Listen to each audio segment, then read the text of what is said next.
ಎಲ್ಲರಿಗೂ ನಮಸ್ಕಾರ. ಹೊರಳವಾಡಿ ಪಂಚಾಯತ್ ಬಾಂಧವರೇ, ನಿಮ್ಮ ಪ್ರೀತಿಯ ರೇಡಿಯೋ ಕಾರ್ಯಕ್ರಮ ಹೊರಳವಾಡಿ ದನಿಗೆ ಸ್ವಾಗತ. ನಮಸ್ಕಾರ ಹೊಸರಾಯಪ್ಪ ಅವರೇ, ಹಾಗೂ ಹೊರಳವಾಡಿ ಪಂಚಾಯಿತಿಯ ಎಲ್ಲಾ ಕೇಳುಗರಿಗೆ ನನ್ನ ನಮಸ್ಕಾರಗಳು. ಇವತ್ತು ನಾವು ಡಿಸೆಂಬರ್ 31, 2024 ರಂದು ನಡೆದ ಗ್ರಾಮ ಪಂಚಾಯಿತಿ ಸಾಮಾನ್ಯ ಸಭೆಯ ನಡಾವಳಿಗಳ ಬಗ್ಗೆ ತಿಳಿಸಿಕೊಡಲು ಬಂದಿದ್ದೇವೆ. ಹೌದು ಹಂಸ ಅವರೇ, ಇವತ್ತಿನ ಸಂಚಿಕೆಯಲ್ಲಿ ಸಭೆಯಲ್ಲಿ ಏನೇನು ಚರ್ಚೆಯಾಯಿತು, ಯಾವ ನಿರ್ಣಯಗಳನ್ನು ತೆಗೆದುಕೊಳ್ಳಲಾಯಿತು ಅಂತ ತಿಳಿಯೋಣ. ಮುಖ್ಯವಾಗಿ ಸಭೆಯ ಕಾರ್ಯಸೂಚಿ ಏನು, ಚರ್ಚೆಯ ನಿರ್ಧಾರಗಳು ಏನು, ಯಾರೆಲ್ಲ ಸಭೆಗೆ ಹಾಜರಿದ್ದರು, ಮುಂದಿನ ಸಭೆ ಯಾವಾಗ ಇದೆ, ಇಂತಹ ಮುಖ್ಯ ವಿಷಯಗಳ ಬಗ್ಗೆ ತಿಳಿಯೋಣ. ಖಂಡಿತ ಹೊಸರಾಯಪ್ಪ ಅವರೇ, ಬನ್ನಿ ಕೇಳುಗರೆ, ಇವತ್ತಿನ ಕಾರ್ಯಕ್ರಮ ಶುರು ಮಾಡೋಣ. ಮೊದಲಿಗೆ ಸಭೆಯ ಕಾರ್ಯಸೂಚಿ ಏನಿತ್ತು ಅಂತ ನೋಡೋಣ ಹಂಸ ಅವರೇ. ಖಂಡಿತ ಹೊಸರಾಯಪ್ಪ ಅವರೇ, ಸಭೆಯ ಕಾರ್ಯಸೂಚಿ ಹೀಗಿತ್ತು. ಮೊದಲನೆಯದಾಗಿ ಸ್ವಾಗತ, ಎರಡನೆಯದಾಗಿ ಜಮಾ ಖರ್ಚು ಮತ್ತು ಹಿಂದಿನ ಸಭೆ ಓದಿ ಹೇಳುವುದು, ಮೂರನೆಯದಾಗಿ ಸರ್ಕಾರಿ ಸುತ್ತೋಲೆಗಳ ಬಗ್ಗೆ ಚರ್ಚೆ, ನಾಲ್ಕನೆಯದಾಗಿ ಉಪಸಮಿತಿಗಳ ರಚನೆ ಬಗ್ಗೆ, ಐದನೆಯದಾಗಿ ಸಾರ್ವಜನಿಕರಿಂದ ಬಂದಂತಹ ಅರ್ಜಿಗಳು ಮತ್ತು ಈ ಸ್ವತ್ತು ಇತರೆ ಸೇವೆಗಳ ಬಗ್ಗೆ, ಹಾಗೂ ಕೊನೆಯದಾಗಿ ಅಧ್ಯಕ್ಷರ ಅಪ್ಪಣೆಯ ಮೇರೆಗೆ ಇತರೆ ವಿಷಯಗಳು ಇವು ಸಭೆಯ ಕಾರ್ಯಸೂಚಿಯಾಗಿದ್ದವು.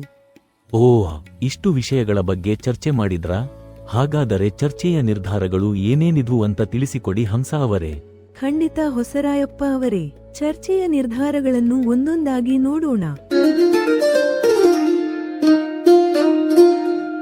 ಮೊದಲನೆಯದಾಗಿ ಸ್ವಾಗತ. ಸಭೆ ಶುರುವಾದಾಗ ಪಿಡಿಒ ಅಧ್ಯಕ್ಷರು, ಉಪಾಧ್ಯಕ್ಷರು, ಎಲ್ಲಾ ಸದಸ್ಯರು ಹಾಗೂ ಸಿಬ್ಬಂದಿ ವರ್ಗದವರನ್ನು ಸ್ವಾಗತಿಸಿದರು. ಸಭೆಯಲ್ಲಿ ಸದಸ್ಯರ ಹಾಜರಾತಿ ಪಡೆದು ಕೋರಂ ಇದೆಯಾ ಅಂತ ನೋಡಿದ ಮೇಲೆ ಸಭೆಯನ್ನು ಶುರು ಮಾಡಲಾಯಿತು. ಹಿಂದಿನ ಸಭೆಯ ನಡಾವಳಿಯನ್ನು ಓದಿ ಎಲ್ಲರೂ ಒಪ್ಪಿಗೆ ಸೂಚಿಸಿದರು. ಆಮೇಲೆ ಜಮಾ ಖರ್ಚು ಬಗ್ಗೆ ಏನು ನಿರ್ಧಾರ ಮಾಡಿದ್ರು? ಎರಡನೆಯದಾಗಿ ಜಮಾ ಖರ್ಚು ವಿಚಾರ. ಹಿಂದಿನ ಸಭೆಯ ನಡಾವಳಿಯನ್ನು ಓದಿ ಅಂಗೀಕರಿಸಿದ ನಂತರ ನವೆಂಬರ್ 26, 2024 ರಿಂದ ಡಿಸೆಂಬರ್ 30, 2024 ರವರೆಗಿನ ಜಮಾ ಖರ್ಚಿನ ಲೆಕ್ಕವನ್ನು ಸಭೆಯಲ್ಲಿ ಓದಲಾಯಿತು. ಅದರಲ್ಲಿ ಒಟ್ಟು ವಸೂಲಿ ಸುಮಾರು 62,000 ರೂಪಾಯಿಗಳು ಮತ್ತು ಒಟ್ಟು ಖರ್ಚು ಸುಮಾರು 98,000 ರೂಪಾಯಿಗಳು ಅಂತ ತಿಳಿಸಿದರು. ಇದನ್ನು ಸಭೆಯಲ್ಲಿ ಎಲ್ಲರೂ ಒಪ್ಪಿಕೊಂಡರು. ಸರ್ಕಾರಿ ಸುತ್ತೋಲೆಗಳ ಬಗ್ಗೆ ಏನು ಚರ್ಚೆ ಆಯಿತು ಹಂಸ ಅವರೇ? ಸರ್ಕಾರಿ ಸುತ್ತೋಲೆಗಳ ಬಗ್ಗೆ ಬಂದಿರುವ ಸುತ್ತೋಲೆಗಳನ್ನು ಸಭೆಯಲ್ಲಿ ಓದಿ ತಿಳಿಸಲಾಯಿತು.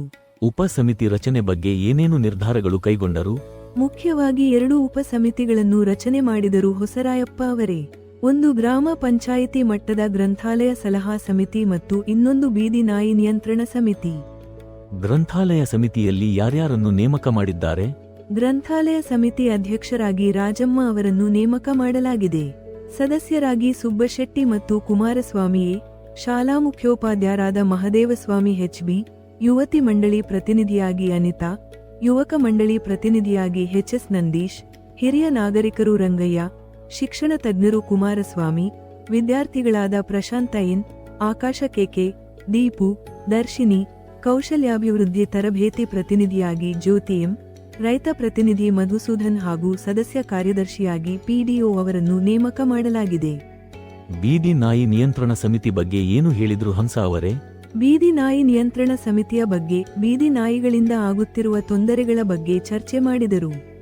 ಸಾರ್ವಜನಿಕ ಆರೋಗ್ಯಕ್ಕೆ ತೊಂದರೆ, ಸ್ವಚ್ಛತೆಗೆ ಅಡ್ಡಿ ಮತ್ತು ಕೆಲವೊಮ್ಮೆ ಅವುಗಳ ಆಕ್ರಮಣಕಾರಿ ವರ್ತನೆ ಬಗ್ಗೆ ಸಭೆಯಲ್ಲಿ ತಿಳಿಸಿದರು.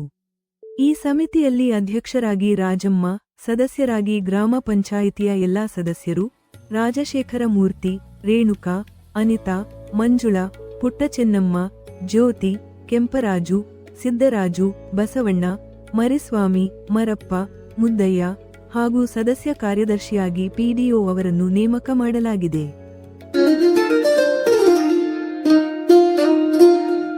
ಸಾರ್ವಜನಿಕರಿಂದ ಬಂದ ಅರ್ಜಿಗಳ ಬಗ್ಗೆ ಏನು ನಿರ್ಧಾರ ತೆಗೆದುಕೊಂಡ್ರು? ಸಾರ್ವಜನಿಕರಿಂದ ಬಂದ ಈ ಸ್ವತ್ತು ಮತ್ತು ಇತರೆ ಅರ್ಜಿಗಳನ್ನು ಸಭೆಯಲ್ಲಿ ಓದಿ ಚರ್ಚೆ ಮಾಡಲಾಯಿತು. ನಿಯಮಾನುಸಾರವಾಗಿ ಸಕಾಲದಲ್ಲಿ ಕ್ರಮ ತೆಗೆದುಕೊಳ್ಳಲು ತೀರ್ಮಾನ ಮಾಡಿದರು. ಮುಂದಿನ ಸಭೆಯವರೆಗೂ ಬರುವಂತಹ ಈ ಸ್ವತ್ತು ಮತ್ತು ಸಕಾಲ ಅರ್ಜಿಗಳನ್ನು ಸದಸ್ಯರ ಗಮನಕ್ಕೆ ತಂದು ವಿಲೇವಾರಿ ಮಾಡಲು ಸಭೆಯಲ್ಲಿ ತೀರ್ಮಾನಿಸಲಾಯಿತು. ಇತರೆ ವಿಷಯಗಳೇನಾದ್ರೂ ಚರ್ಚೆ ಮಾಡಿದ್ರಾ? ಕೊನೆಯದಾಗಿ ಅಧ್ಯಕ್ಷರ ಅನುಮತಿಯ ಮೇರೆಗೆ ಇತರೆ ವಿಷಯಗಳನ್ನು ಚರ್ಚೆ ಮಾಡಿದರು. ಹೊರಳವಾಡಿ ಗ್ರಾಮ ಪಂಚಾಯಿತಿ ವ್ಯಾಪ್ತಿಯ ಎಲ್ಲಾ ಗ್ರಾಮಗಳ ಗ್ರಾಮ ನೀರು ಮತ್ತು ನೈರ್ಮಲ್ಯ ಸಮಿತಿ ಸಭೆ ಸೇರಿದ್ದು, ಆ ಸಭೆಯ ನಡಾವಳಿಗಳಂತೆ ತೆಗೆದುಕೊಂಡ ನಿರ್ಣಯಗಳು ಮತ್ತು ಸಮಸ್ಯೆಗಳನ್ನು ಸಭೆಯಲ್ಲಿ ಓದಲಾಯಿತು. ಆ ಸಮಸ್ಯೆಗಳನ್ನು ಸಕಾಲದಲ್ಲಿ ಬಗೆಹರಿಸಲು ಸಭೆಯಲ್ಲಿ ಸರ್ವಾನುಮತದಿಂದ ತೀರ್ಮಾನ ಮಾಡಲಾಯಿತು.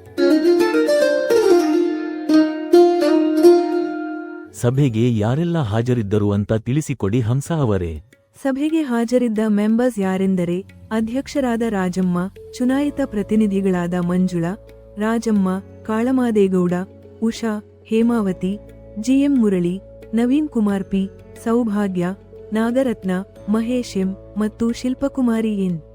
ಇವರೆಲ್ಲರೂ ಸಭೆಗೆ ಹಾಜರಿದ್ದರು. ಗೈರು ಹಾಜರಾದವರು ಯಾರು ಹಂಸ ಅವರೇ? ಅನುಮತಿ ಪಡೆದು ಗೈರು ಹಾಜರಾದವರು ಉಪಾಧ್ಯಕ್ಷರಾದ Shivakumar G S, Sharath Kumar M V, Mahadevamma, Nagendra P, Basavaraj, Ramesh D, Mahadevamma S ಮತ್ತು ಎಚ್ಎಂ ಮಲ್ಲೇಗೌಡ. ಇವರು ಅನುಮತಿ ಪಡೆಯದೆ ಗೈರು ಹಾಜರಾಗಿದ್ದರು. ಅಧಿಕಾರಿಗಳು ಯಾರೆಲ್ಲ ಹಾಜರಿದ್ದರು? ಪಿಡಿಒ ಅಶೋಕ ಎನ್ಕೆ ಅವರು ಸಭೆಗೆ ಹಾಜರಿದ್ದರು. ಮುಂದಿನ ಸಭೆ ಯಾವಾಗ ಹಂಸ ಅವರೇ? ಮುಂದಿನ ಸಭೆಯ ದಿನಾಂಕ ಜನವರಿ 21, 2025 ಅಂತ ನಿಗದಿಪಡಿಸಿದ್ದಾರೆ. ಸಭೆಯ ಮುಕ್ತಾಯದ ಬಗ್ಗೆ ಏನಾದರೂ ಹೇಳಿದ್ರಾ? ಸಭೆಯನ್ನು ವಂದನೆಗಳೊಂದಿಗೆ ಮುಕ್ತಾಯಗೊಳಿಸಿದರು. ತುಂಬಾ ಚೆನ್ನಾಗಿ ತಿಳಿಸಿಕೊಟ್ಟರಿ ಹಂಸ ಅವರೇ. ಕೇಳುಗರೆ, ಹೊರಳವಾಡಿ ಗ್ರಾಮ ಪಂಚಾಯಿತಿ ಸಾಮಾನ್ಯ ಸಭೆಯ ಮುಖ್ಯ ವಿಷಯಗಳನ್ನು ತಿಳಿದುಕೊಂಡ್ರಿ. ಪಂಚಾಯಿತಿ ಅಭಿವೃದ್ಧಿಯಾಗಬೇಕಾದರೆ ಪ್ರತಿಯೊಬ್ಬರ ಸಹಕಾರ ಮುಖ್ಯ. ನಿಮ್ಮ ಸಲಹೆ, ಸೂಚನೆಗಳು ಪಂಚಾಯಿತಿಯ ಕೆಲಸಗಳನ್ನು ಉತ್ತಮಪಡಿಸಲು ಸಹಕಾರಿಯಾಗುತ್ತದೆ. ಹೌದು ಹೊಸರಾಯಪ್ಪ ಅವರೇ, ನಮ್ಮ ಗ್ರಾಮದ ಅಭಿವೃದ್ಧಿ ನಮ್ಮೆಲ್ಲರ ಜವಾಬ್ದಾರಿ. ಹಾಗಾಗಿ ಪ್ರತಿಯೊಬ್ಬರೂ ಪಂಚಾಯಿತಿ ಸಭೆಗಳಲ್ಲಿ ಭಾಗವಹಿಸಿ ನಿಮ್ಮ ಅಭಿಪ್ರಾಯಗಳನ್ನು ತಿಳಿಸಿ. ಸರಿ ಹಂಸ ಅವರೇ. ಕೇಳುಗರೆ, ಈ ಕಾರ್ಯಕ್ರಮವನ್ನು ಎಲ್ಲರಿಗೂ ಶೇರ್ ಮಾಡಿ. ಇದರಿಂದ ಹೆಚ್ಚಿನ ಜನರಿಗೆ ಪಂಚಾಯಿತಿ ಸಭೆಗಳ ಬಗ್ಗೆ ಮಾಹಿತಿ ಸಿಗುತ್ತದೆ ಮತ್ತು ಪಂಚಾಯಿತಿ ಕೆಲಸಗಳಲ್ಲಿ ಭಾಗವಹಿಸಲು ಪ್ರೇರಣೆ ಸಿಗುತ್ತದೆ. ಹೊರಳವಾಡಿ ದನಿ, ನಮ್ಮ ಪಂಚಾಯಿತಿ. ಮುಂದಿನ ಸಂಚಿಕೆಯಲ್ಲಿ ಮತ್ತೆ ಸಿಗೋಣ. ಅಲ್ಲಿಯವರೆಗೆ ನಮಸ್ಕಾರ. ಧನ್ಯವಾದಗಳು. ನಮಸ್ಕಾರ.